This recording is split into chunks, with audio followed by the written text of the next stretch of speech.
আসসালামু আলাইকুম। আমি জামাল। আমি এই মুহূর্তে অজু করে নিলাম, মসজিদে আসলাম, নামাজ আদায় করব। বিশেষ করে বাংলাদেশে বর্তমানে প্রচুর পরিমাণে রোদ, ঝড় বৃষ্টি, আল্লাহর রহমত উঠে যাচ্ছে, নেই। তো আমি অবশ্যই এই মুহূর্তে দোয়া করবো। আর বিশেষ করে আজকে তিন দিন যাবৎ, 3 দিন ধরে মোটামুটি মালদ্বীপ আল্লাহর রহমতে খুব ঝড় বৃষ্টি হচ্ছে, খুবই ভালো লাগছে। বৃষ্টি মাঝখান তো অনেক দিন ছিল না, অনেক তাপমাত্রায় বেশি ছিল।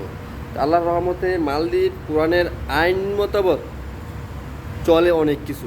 আর এই দেশের সরকার, পুলিশ বাহিনী আইনের রুলের বাইরে কিছু করে না। তো এই জন্য অসংখ্য ধন্যবাদ এই দেশের সরকারকে।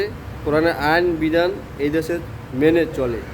আর বাংলাদেশ তো অনেক জায়গায় ঘুষ মামলা ছাড়া কোনো কাজই নেই।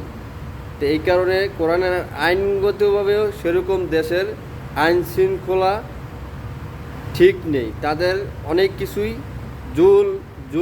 জুলামি, অত্যাচার, মানুষের কাছে জুলুম করাটা বড়ই অত্যন্ত মহাপাপ।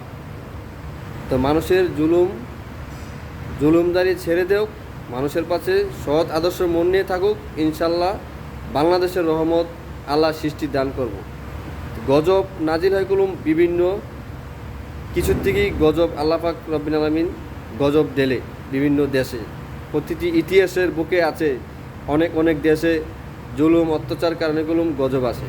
তা আশা করি সবাই বুঝতে পারছেন। আমার কথা সবাই রাগ নেবেন না, এটা কোরআন হাদিসের মোতাবেক।